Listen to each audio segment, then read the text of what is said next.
오늘 본문에 나오는 요셉이라는 인물은 17살 무렵에 상인들에게 팔린 사람입니다. 우리로 치면 이제 중고등학교 정도를 마치고 꿈을 펼쳐야 할 무렵에 고아가 되어버린 불행한 인물이라고 볼 수 있습니다. 그를 팔아넘긴 사람들은 다름 아닌 그의 형제들이었습니다. 요셉을 향한 배다른 형제들의 미움은 극에 달했고, 그래서 요셉을 죽이려고 하다가 죽이는 대신 선택한 길이 먼 나라로 가는 상인들에게 동생을 팔아넘기는 것이었죠. 형제들 사이에 이런 비극이 벌어진 배경에는 요셉이 천방지축으로 버릇없이 굴었다는 점, 그리고 이런 요셉을 감싸고 도는 아버지에 대한 불만이 작용했습니다. 요셉을 팔아버린 형들은 아버지에게는 동생이 들짐승에게 당한 것으로 꾸몄죠. 이 사건을 계기로 하나님은 야곱의 모든 식구들을 다루시게 됐습니다. 집착의 대명사 야곱에게는 아직도 남아있는 집착을 떨쳐내는 수업이, 형제들에게는 정직함과 책임감 없는 태도를 바로잡는 수업이, 그리고 요셉에게는 믿음과 인격이 성숙할 수 있는 수업이 이루어지게 하셨습니다. 요셉이 다시 형제들과 아버지를 만나게 되기까지는 22년 정도의 시간이 소요되었는데, 이 기간 동안의 이야기는 대부분 요셉에게 초점이 맞춰져 있습니다. 그 시간은 아버지 야곱에게 있어서도 연단의 기간, 형제들에게 있어서도 연단의 기간이었지만, 특별히 요셉에게 있어서 그의 인생에서 굉장히 중요한 시간이었습니다. 중요한 시기임에는 분명했지만 실상 그 내용을 살펴보면 그것은 고상한 수업이라기보다는 극심한 고난이었습니다. 상인들에 이끌려서 애굽까지 가게 된 요셉은 거기서 노예로 팔리게 되었죠. 여러분, 우리 중에 아무도 실제로 노예 생활을 해본 분은 없을 것입니다. 그래서 우리는 요셉의 심정이나 그의 어려움을 그저 어렴풋이 짐작할 뿐이죠. 우리의 인생에서 부분적으로 자유를 박탈당한 경험은 아마 몇 번씩 있을 것입니다. 외출을 금지당하거나 용돈을 받지 못하거나 혹은 휴대폰을 사용하지 못하는 등의 경험이 되겠죠. 자유가 없는 노예의 생활이란 철저하게 통제된 생활을 의미하는데, 저의 경우에도 가장 비슷한 경험이라고 해봐야 군 생활이 전부입니다. 군인은 잠을 자고 일어나고 먹고 움직이는 모든 시간 스케줄이 제약이 따릅니다. 그 수십 개월을 생각하면 참 힘들었다고 기억이 됩니다. 그러나 진짜 노예와는 아마 비교할 수 없을 것입니다. 노예로 산다는 것은 상상하기 힘든 어려움일 것입니다. 더구나 요셉은 부잣집 도련님이었고 아버지의 사랑을 독차지하는 아들이었으니 그가 겪은 정신적인 충격은 아마 상당했을 것입니다. 게다가 요셉의 고난은 노예 생활로 끝나지 않았습니다. 나중에 그는 감옥에도 갇히는 신세가 되었죠. 감옥이라는 곳은 그나마 노예에게 있던 극히 제한된 움직임, 극히 적은 자유마저도 통제당하는 곳이죠. 요셉은 이렇게 노예로서 또 죄수로서 오로지 생존을 위해서 분투해야만 하는 긴 시간을 보내게 됩니다. 그래도 요셉은 이 시간들을 통과하면서 만나는 사람들에게 은혜를 입었고 인정을 받게 됐습니다. 노예로 지낼 때에는 주인 보디발의 인정을 받아서 그의 모든 재산을 관리하는 가정 총무가 되었고, 감옥에서도 간수장의 인정을 받아서 모든 사물을 맡아 처리하는 일을 하게 됐습니다. 이런 과정을 지나면서 요셉이 품게 된 희망이 있었습니다. 우선 요셉은 보디발에 대한 희망을 품었습니다. 창세기 39장에 이런 기록이 나옵니다. 주인이 그의 소유를 다 요셉의 손에 위탁하고 자기가 먹는 음식 외에는 간섭하지 아니하였더라. 보디발은 왕을 호위하는 친위 대장이었습니다. 여러분, 이런 사람에게 재산이 얼마나 많았겠습니까? 요셉은 이렇게 큰 재산을 맡아서 관리하면서도 전혀 간섭을 받지 않을 만큼 주인의 신뢰를 얻었습니다. 가정 총무로 지낼 때뿐만이 아니라 감옥에 들어간 후에도 요셉은 보디발에 대한 기대를 버리지 않았습니다. 요셉이 갇히게 된 감옥은 왕의 죄수들을 가두는 특별한 감옥이었죠. 더욱이 이 감옥은 보디발의 집안에 있었습니다. 창세기 40장에 이런 기록이 나옵니다. 그들을 친위대장의 집안에 있는 옥에 가두니 곧 요셉이 갇힌 곳이라. 보디발이 진실로 요셉을 미워했다면 죄를 지은 요셉을 이렇게 가까이 두고 싶지 않았을 것이 분명합니다. 어쩌면 보디발은 오히려 요셉을 배려해서 그를 특별한 감옥에 가둔 것일지도 몰랐죠. 언젠가 때가 되면 자신을 다시 감옥 밖으로 이끌어 줄 것이라는 기대가 요셉의 마음에 있었을 것입니다. 그런데 아무리 시간이 지나도 보디발에게서 기별이 없었습니다. 보디발에게 걸었던 희망이 점차 옅어졌죠. 시간이 흘러가면서 이제 요셉은 감옥에 들어오는 고위 관료들에게로 눈을 돌렸습니다. 요셉이 있던 감옥은 왕의 죄수들을 가두는 감옥이었습니다. 그곳에는 보디발보다도 훨씬 더 영향력 있는 사람들이 들어올 가능성이 있었죠. 그런 사람들이라면 요셉에게 도움을 줄 수 있을지도 몰랐습니다. 어느 날 정말 그런 사람들이 감옥으로 들어왔죠. 그들은 왕의 떡과 술을 맡은 관원장들이었습니다. 왕의 떡과 술을 맡은 관원장이라는 직책은 우리가 생각하는 것처럼 단순히 궁중의 술과 음식을 맡는 그런 관리가 아닙니다. 이들은 바로가 먹는 음식에 접근할 수 있는 사람, 바로의 손에 술을 따를 수 있는 사람으로 왕이 가장 신뢰하는 최고 직책을 뜻합니다. 요셉은 이들을 정성을 다해 섬겼는데 이런 모습은 한편으로 생각해 보면 형들의 상황을 조금도 고려하지 않고 지냈던 시절에 비해서 타인에 대한 관심이 깊어질 만큼 요셉이 성숙했다는 것을 뜻하기도 했지만, 다른 한편으로 본다면 이들에게 인간적인 기대를 걸고 있었다는 뜻이기도 했습니다. 그러던 어느 날 요셉에게 기회가 찾아왔습니다. 이 두 사람은 꿈을 꾸었는데 그 꿈의 내용으로 인하여서 매우 고민을 하고 있었습니다. 단순한 꿈이 아닌 것은 분명한데 무슨 뜻인지를 알 수 없었기 때문이었습니다. 드디어 요셉에게 기회가 왔습니다. 여러분, 요셉이 누구입니까? 요셉은 그 자신이 꿈꾸는 자였습니다. 그리고 그에게는 꿈을 해석해내는 은사가 있었습니다. 술 맡은 관원장이 꾼 꿈은 이러했습니다. 그의 앞에 포도나무가 있었고 그 나무에는 3개의 가지가 있었는데 싹이 나고 꽃이 피더니 포도송이가 익었고 또 그의 손에는 바로의 잔이 있었고, 그래서 그는 그 포도를 짜서 그 즙을 바로의 잔에 짜서 그 잔을 바로의 손에 드리는 꿈이었습니다.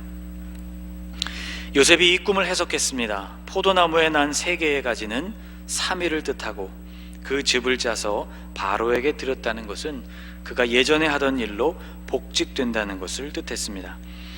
요셉은 이 꿈의 해석을 그에게 들려주자마자 이렇게 말했죠. 창세기 40장 14절 이하의 말씀입니다.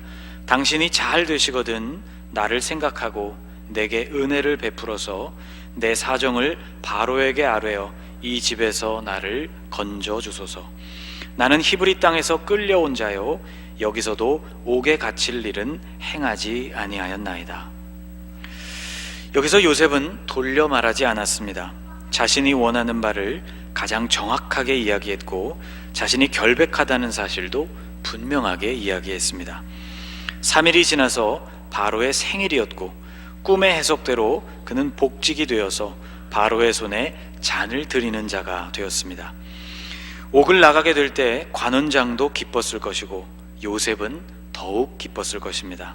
이제 요셉의 모든 희망은 이 관원장이었습니다. 관원장이 복직되던 날부터 요셉은 언제쯤 소식이 오나를 매일 기다렸을 것입니다.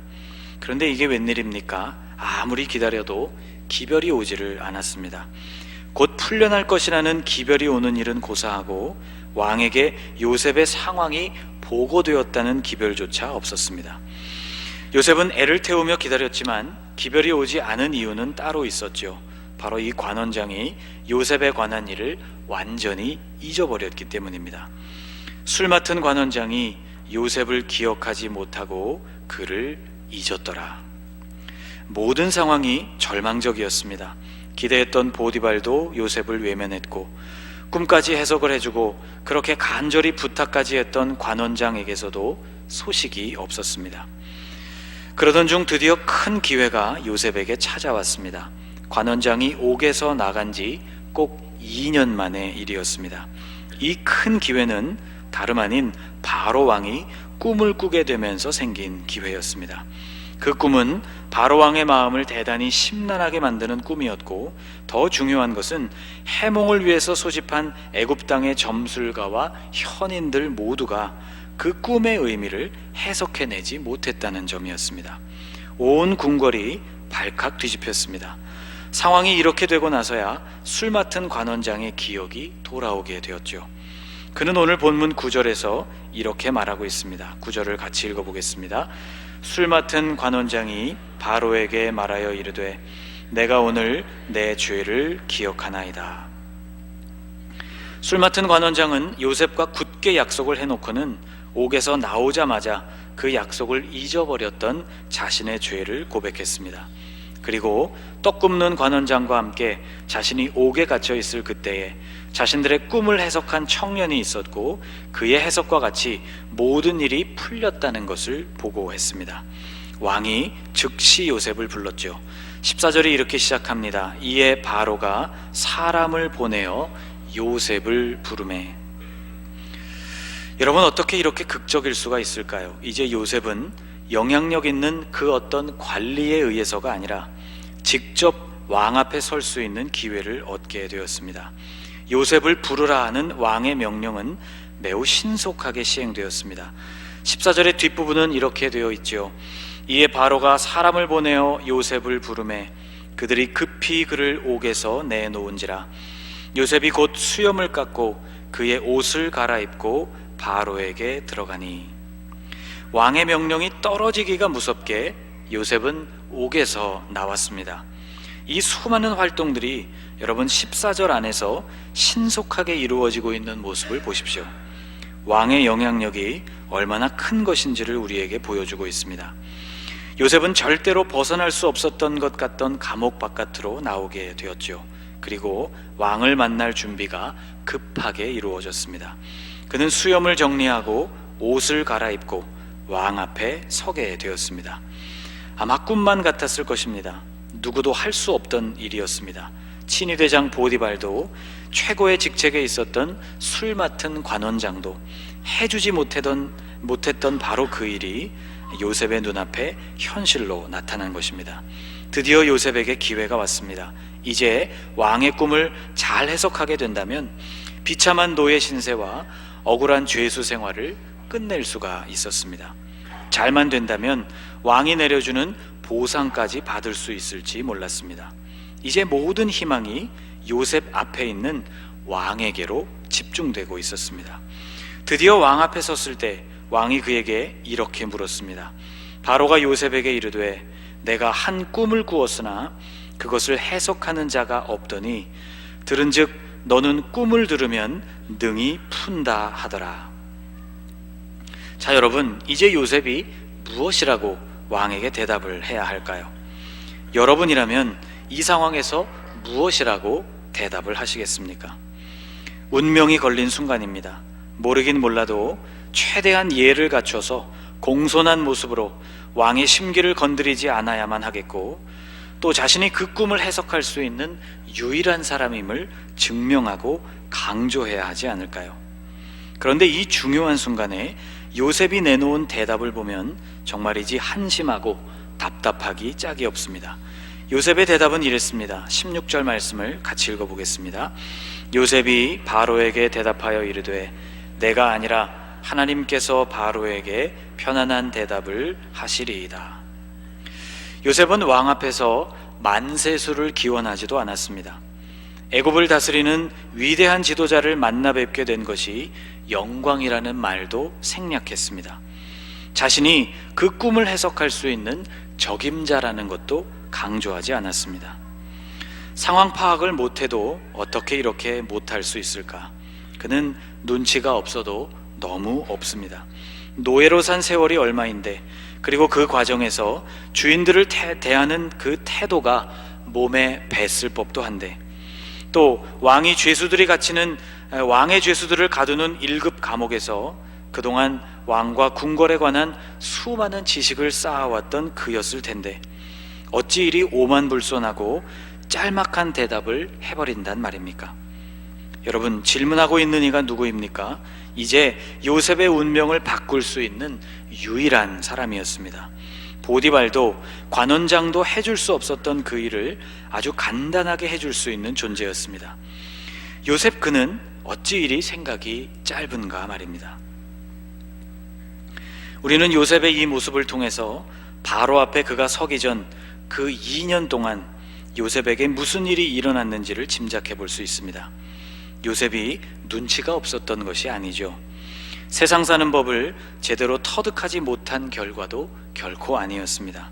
도리어 그 반대였습니다. 요셉의 모습은 오히려 그의 믿음이 비로소 완성되었음을 우리에게 보여줍니다. 내가 아니라 하나님께서 바로에게 편안한 대답을 하시리이다. 너는 꿈을 들으면 능히 푼다고 하던데 맞느냐는 이 질문에 요셉이 답하고 있는 이 대답은 지금까지의 요셉의 인생이 완전히 정리된 대답입니다. 내가 아니라 하나님이십니다. 이 말은 1차적으로는 그 꿈의 해석이 자신이 아니라 하나님께 달렸다는 고백입니다. 그에게 꿈의 해석을 주시는 분은 언제나 하나님이셨습니다. 요셉은 이처럼 중요한 순간에도 그것을 잊지 않았죠. 그런데 더 중요한 것은 이 대답이 단순히 꿈의 해석에만 국한되지 않는다는 점입니다. 요셉은 지금 이렇게 대답하고 있는 셈입니다. 내가 아니라 하나님이십니다. 라는 말은 내 인생을 붙들고 계신 분이 하나님이십니다. 내게 알 수 없는 고난을 허락하신 분도 하나님이시고 그 고난을 통해 나를 만드시는 분도 하나님이십니다. 이 꿈의 해석을 통해 무슨 일이 일어나게 될지 나는 잘 모릅니다. 왕께서 나에게 자유를 주실 수도 있고 다시 감옥에 들어가게 될지도 모릅니다. 그러나 나는 확실히 알았습니다. 내가 의지해야 할 분, 내가 기대야 할 분, 내가 소망을 가져야 할 분이 바로 하나님이라는 사실을 말입니다. 지금 나의 소망은 당신이 아닙니다. 보디발이나 관원장처럼 사람은 언제든지 실망을 안겨줄 수 있는 존재입니다.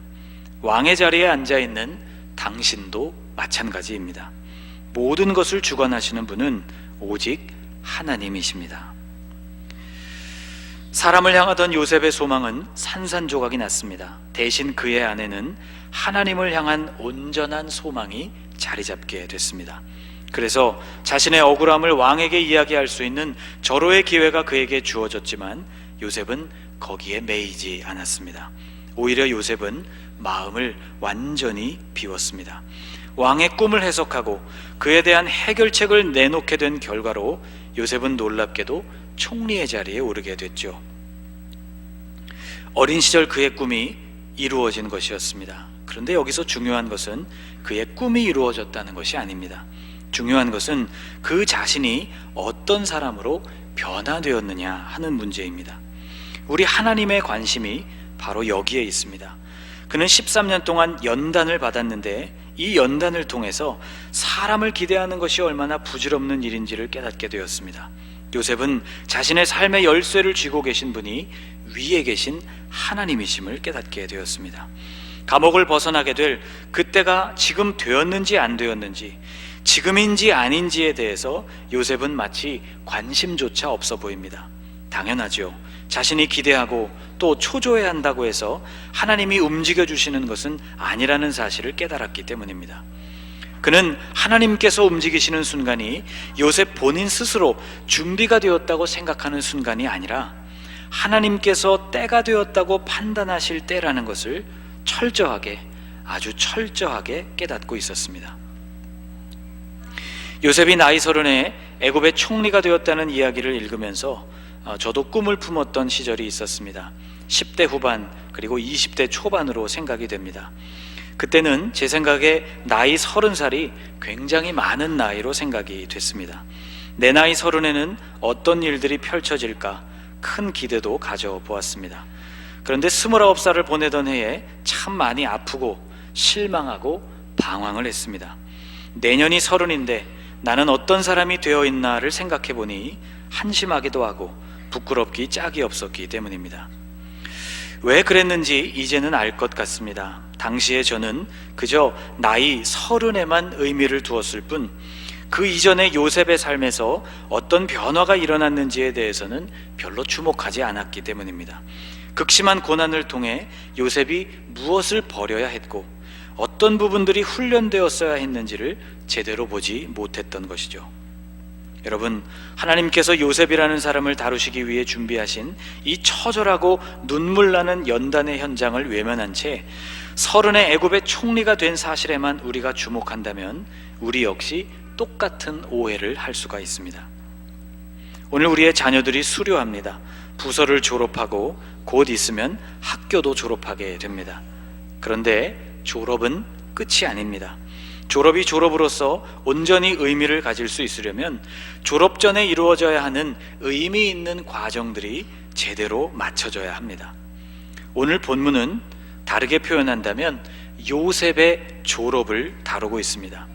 사람에 대한 기대를 완벽하게 내려놓고 섭리하시는 하나님을 의지하는 수업이 이렇게 마무리되고 있음을 보여주고 있는 것이죠.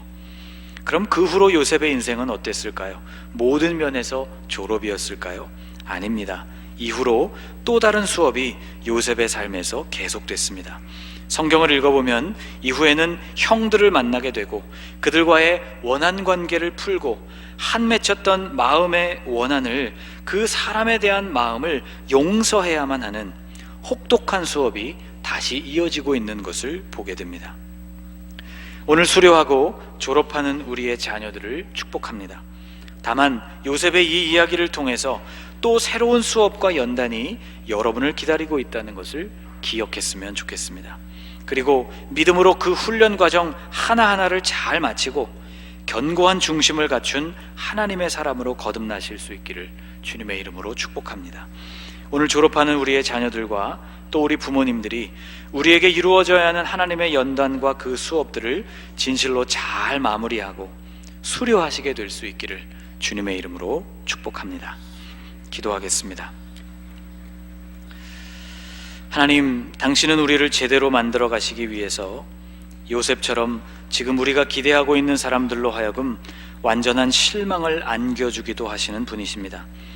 그러니 사람의 도움에 기뻐하거나 사람의 배신에 낭망할 것이 아니라 오히려 하나님만이 신실하시고 하나님의 인도하심만이 완전하다는 사실을 기억하게 하옵소서. 우리도 내가 아니라 하나님께서라는 견고한 고백 위에 설 수 있게 하여 주옵소서. 오늘 수료하고 졸업하는 우리의 자녀들을 축복합니다. 수료하는 부서에서 배우고 익힌 그 진리가 이들의 삶의 능력으로 나타나게 해주시고 새로운 부서에서 이루어질 새로운 도전과 연단이 이들을 더욱 견고하고 온전한 믿음의 사람들로 세우게 하옵소서. 예수님의 이름으로 기도하옵나이다. 아멘.